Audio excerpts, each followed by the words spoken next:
அளிப்பது தந்தி பார்வை செய்திகள். சிவகங்கை மாவட்டம் தேவக்கோட்டை தாய் மஹாலில் இந்து முன்னணி சார்பில் 2 நாள் பண்பு பயிற்சி முகாம் நடைபெறுகிறது.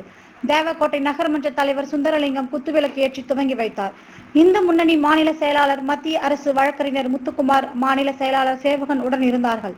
சிவகங்கை மாவட்ட பொதுச் செயலாளர் அக்னிபாலா பண்பு பயிற்சியினை ஒருங்கிணைத்தார். 250க்கும் மேற்பட்ட மாணவர்கள், இளைஞர்கள் இப்பண்பு பயிற்சியில் கலந்து கொண்டுள்ளார்கள்.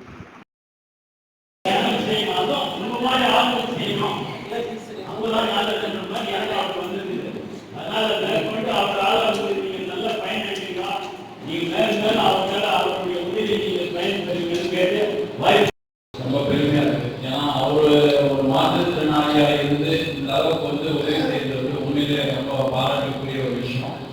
அது தொடர்ந்து செய்யறத பெரிய விஷயம். அதாவது ஒரு முறை செஞ்சிடலாம்.